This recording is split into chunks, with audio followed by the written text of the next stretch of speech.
Pod Network Entertainment. Makakasabay ka sa mga Gen Z.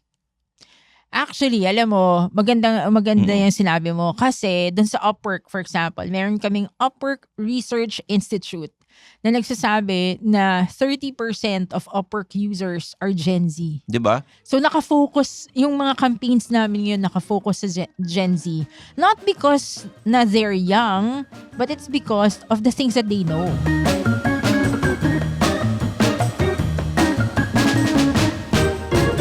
Mga Immortal, welcome to the Underpaid Podcast. I'm your host, Stanley Chi. Ito ang podcast na pro-employee para sa mga Immortal, wherein we talk about work-related topics in a light manner na parang nagkukwentuhan lang tayo. This is the podcast for the working class, and pag-uusapan natin ngayong episode, invest in learning. Don't be a jabroni. Ano ba yung jabroni? Ay, yung sinasabi ni Rock sa mga kaaway niya. Sa mga wrestler. Talaga? Oo, ganyan. Ito, ano mo, sa Urban Dictionary, ano yung sabihin ng jabroni para naman mag-gets ng mga immortal, di ba? Kung nanonood kayo ng wrestling, alam nyo yan. Jabroni, J-A-B-O, B-R-O-N-I. Ano yung sabihin ng jabroni? A foolish or contemptible person. Oh, in other words, gago. Jabroni. Origin of jabroni. Sige. Noong 1915 daw. Pero ginamit siya sa professional wrestling noong 1995. It is believed to have come from giamboni, meaning ham, in some Italian dialects. Okay. So ngayon, alam nyo na, ibig sabihin ng jabroni. But The Rock is not Italian. Yun yung ano niya eh. Yun yung parang word na pinasikat niya. Diba? Alright. So guys, invest in learning. Don't be a jabroni. Share this podcast sa mga kaibigan ninyo. Like and subscribe sa Spotify, Apple Podcasts, and YouTube ng The Pod Network Entertainment. Mag-subscribe kayo sa amin. Maliit na bagay sa inyo yan, pero sa amin napakalaking bagay.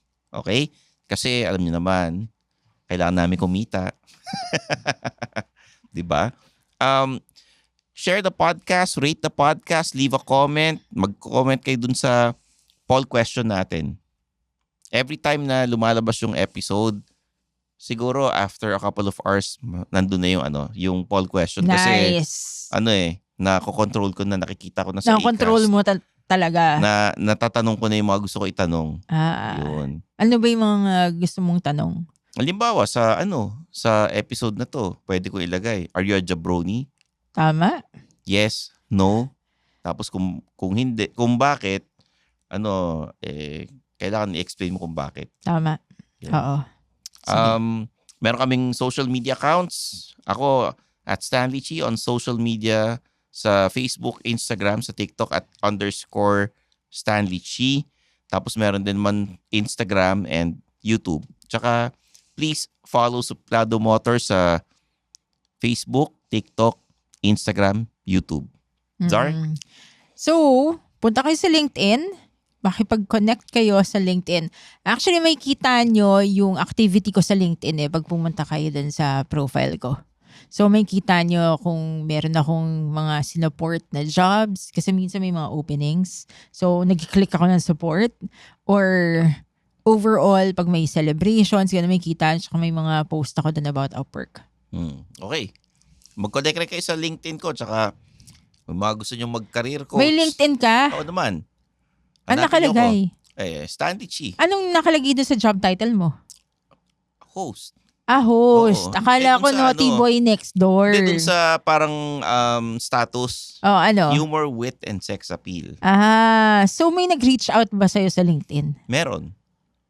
Anong trabaho? Anong trabaho? I mean, kung ano yung nag-offer na, ng content creator, yung mga so may nag-reach out naman sa'yo. Meron naman. Oo. Hindi naman dahil dun sa mga Naughty Boy Next Door. Hindi ko na nilagay Naughty Boy Next Door pang FHM yun na okay. ginagawa ko. Pero, ayun, I have a moniker for everything that I'm doing.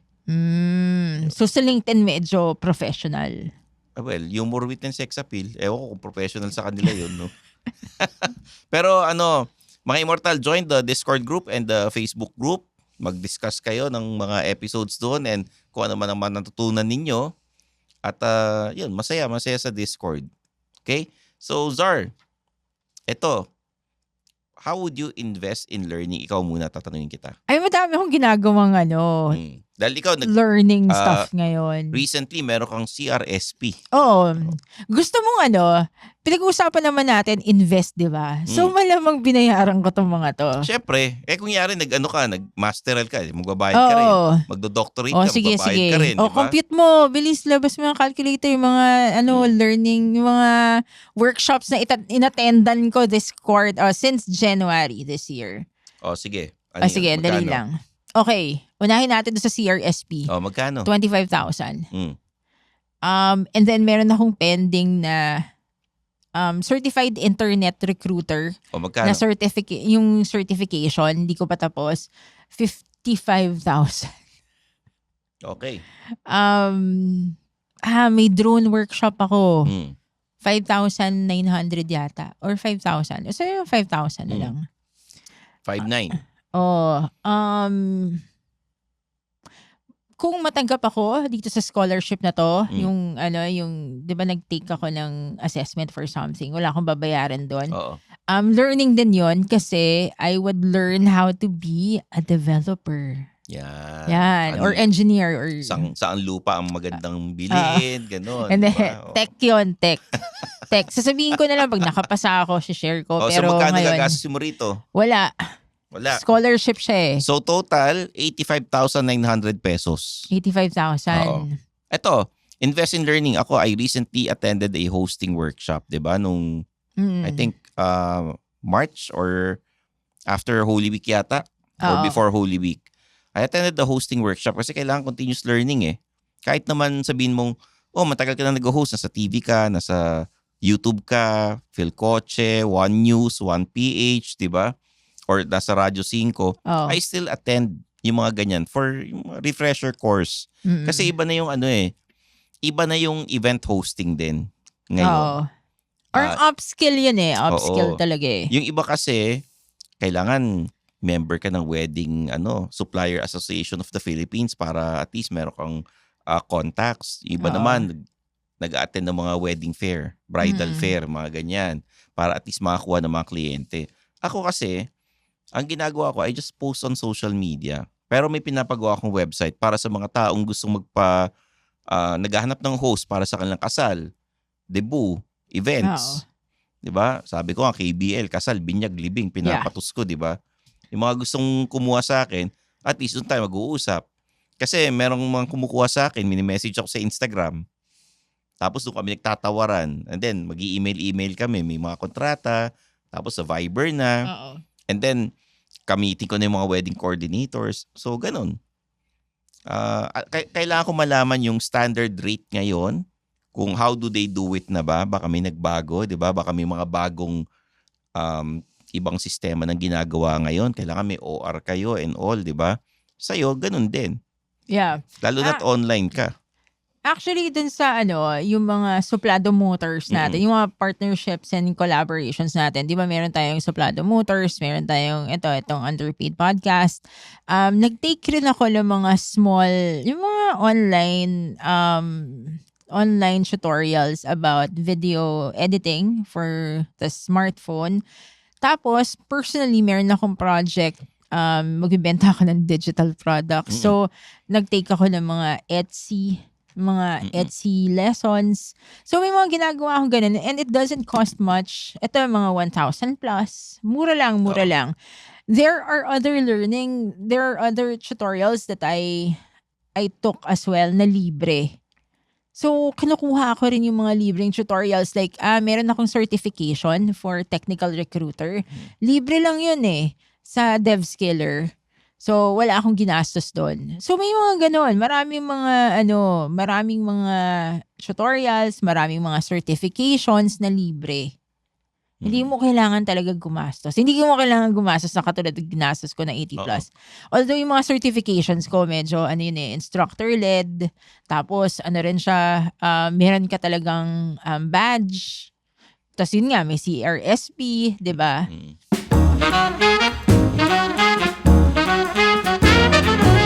Hi, I'm Red Oliero. Hi, I'm Andrew Bernardo. And we are the Bago Matulog with Red Oliero podcast. Members. Yes, we are promoting our podcast and sana makinig kayo sa podcast namin. Yun lang. Thank Please. you. Yay. Please, we need money.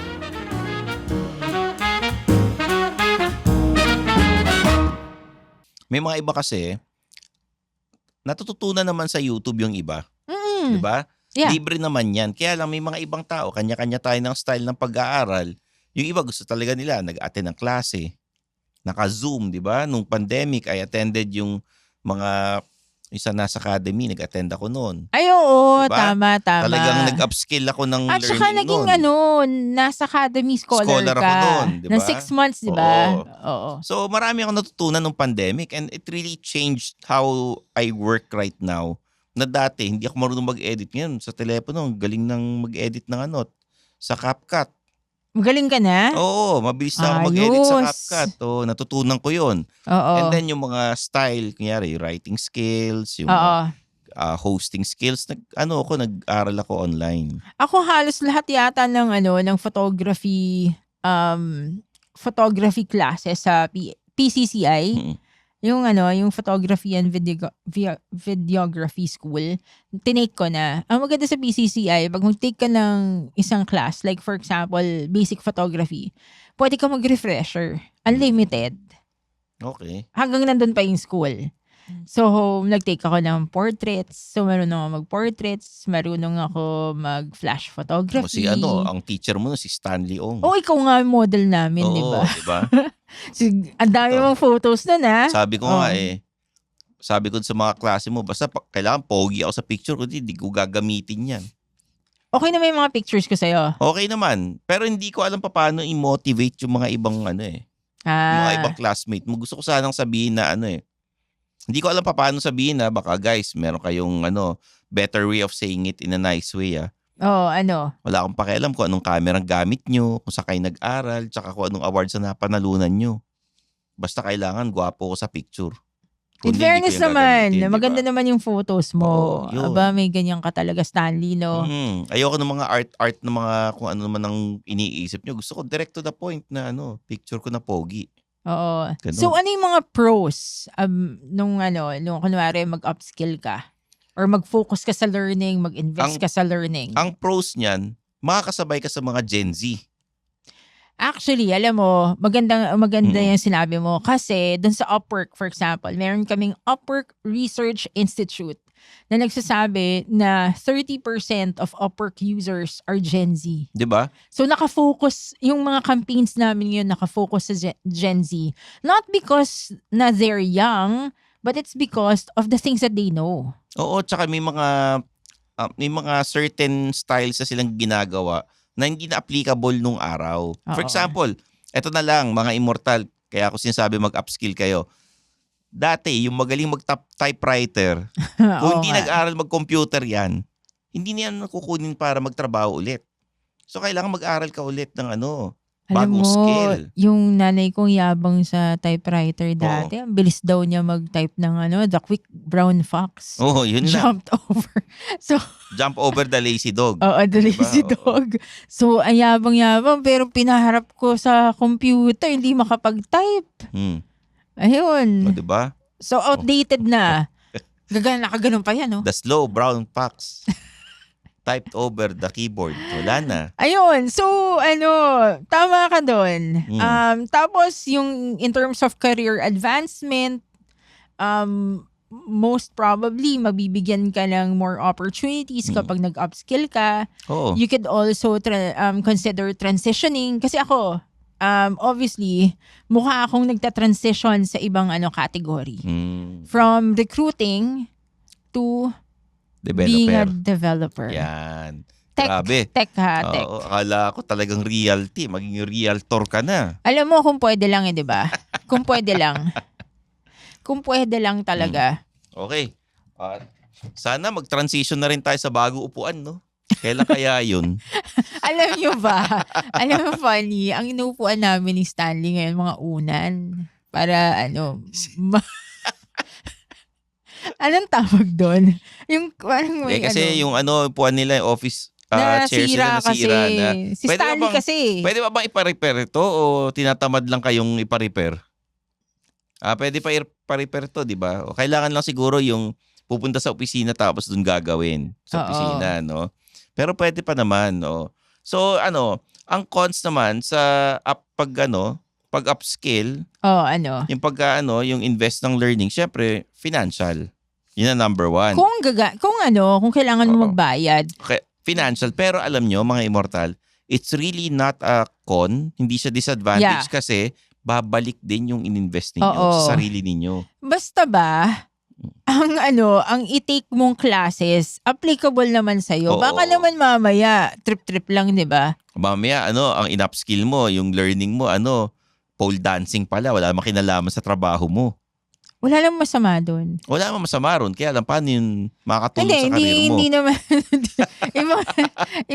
Alam mo ba, ganong classes ako Kaya medyo defensive ako. Sinasabi ko, lalaki ka, tapos nag-pole dancing ka. Ang trabaho mo, programmer. Paano makakatulong sa iyo yun? Magpa-pole dance ka sa harapan ng mga yung kasama mo? yung mental benefits na lang. Yun na lang. Siguro may mga skills na hindi naman for financial upliftment, pero at least mental, di ba? Present kayo sa kliyente, bigla ka nag-pole dance, Sir, this is my PowerPoint presentation. Uy, alam mo ba, bago ko ipakita yung PowerPoint or yung Google slide, sasayawan ko muna kayo to the tune of Miley Cyrus song, ganyan. Alam mo ba, ako, so kunento ko dun sa work bestie ko, si Amir. Naway nag-class ako. Tapos sabi niya, Tagalog si Amir? What did you take? What did you take? Ano ba? Hindi ganyan yung accent niya. Akala ko ba nag-classes Taga-Egypt ka? siya. Anyway, Bakit what did you take? Anong gamot ang tinira mo? Okay, anyway, Egyptian siya. So, sabi ko, I took chairless. Tapos ginugol niya. Tapos? Hindi niya nag-reply. Kita mo na. Kasi iniisip niya, what did you take? What did you take? Sabi mo, I took chairless. Chairless. So, tinanong naman niya. Iniisip niya, what the hell is that? Chairless. Ay, putang ina. What the hell is this? So, I'm sorry. How can this help your job? Kaya parang medyo nag-react ako na sinabi mong pole dancing Kasi mental yun. Invest in learning. Oo nga, natuto ka naman. Di mo lang nagamit sa trabaho. Dude, natuto ako from, di ba, magbabalance ka doon sa chair. Ano yun? Alam mo, sabi nila. Paano mo gagamitin niya sa trabaho? Sabi ng teacher ko, trust your chair. Trust your chair? Kasi pwede kang mahulog doon Work from home ka. Tapos nagganyan ka.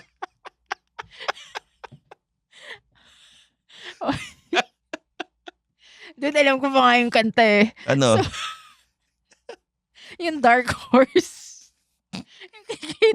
Work from home ka tapos nag-chairless Dude, ka. imagine mo habang nag-work from home ka, mag-balance ka sa chair, magda-dive ka dun sa chair. Kita mo, pag na-aksidente ka, gagastos ka pa. Diyan mo gagamitin yung Actually, yun ang kinakatakot ko dun sa dun sa chairless. Kasi baka ma-aksidente ako. Kasi parang magda-dive ka gano'n. Paano pag nauna mukha ako sa sahig? Chairless. Pag nasira yung chair mo, chairless ka na. Grabe, tao talaga ako pumunta dito. Mga jokes talaga ni Stanley, yan, sa mga immortal, sana ngayon nag-invest kayo para sa learnings ninyo. At wag masyadong bili ng kung ano-ano na minsan hindi nyo kailangan. Pag-isipan. Mas maganda if you invest in yourself, in your learnings, mag-attend kayo ng mga classes, online workshops. Ngayon, medyo pa back to normal naman na talaga. Pwede kayo mag-attend ng mga kung ano-anong classes or kung gusto nyo mag-masteral or doctorate, okay din.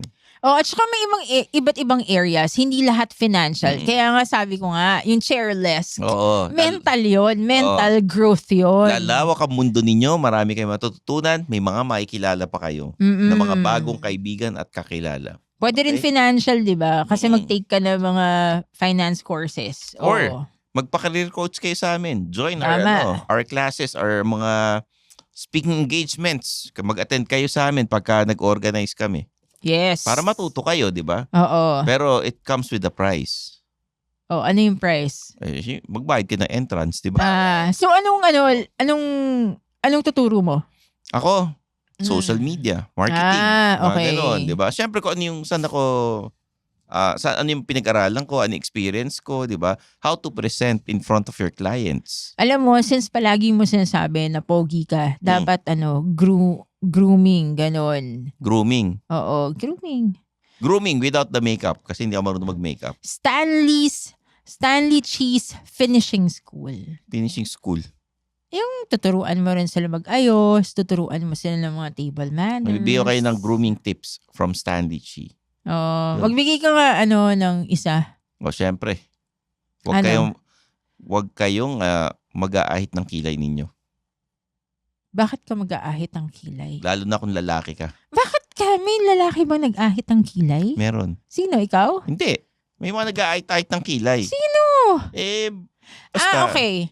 Ang sinasabi mo ba yung guhit dito sa kilay? Yung maglalagay ka ng line? Kinukortehan nila. Ganun. Kinukortehan nila. Alam mo, may ex ako dati. Lalagyan ko siya ng linya dito. Bakit? Dalawa. Bakit? Parang angas, di ba? Sino yan? Yung ex ko nung college. DJ, ganun? Hindi. Yung tawag namin ni Stanley doon kasi sana hindi siya nakikinig. Hindi naman nakikinig yun dito, di ba? Ang tawag namin doon buhaya. Bakit buhaya tawag mo? Hindi. Kung nga nagsabi buhaya, di ba? Oo, kasi ano yung sabi mo? Ano yung pinaparating niya? Nagbebenta siya ng mga buhaya skins. Mga alligator shoes, no? Kaya alligator, buhaya. Crocodile yata. Oo. Crocodile shoes, ganun. Baka ma-open yung mga buhaya dahil tinawag na siyang buhaya. No? Magre-reklamo sa atin Sabi yung mga nga buhaya. niya, siya daw susupply sa LV. Sabi niya, hindi ko LV, naman alam kung totoo. Los Baños. O yan, mga immortal. Basta pagka continuous learning tayo, hindi lang ngayon, syempre in the future, kailangan lagi rin tayo nag-aaral, nag-enroll, nag-attend ng mga workshops, okay? So there you have it. Sana in the future, mag-attend rin kayo ng aming mga career talk. Marami kayong learning sa matutunan talaga. So there you have it for Zard de los Reyes. I'm your host, Stanley Chi, and this is The Underpaid Podcast.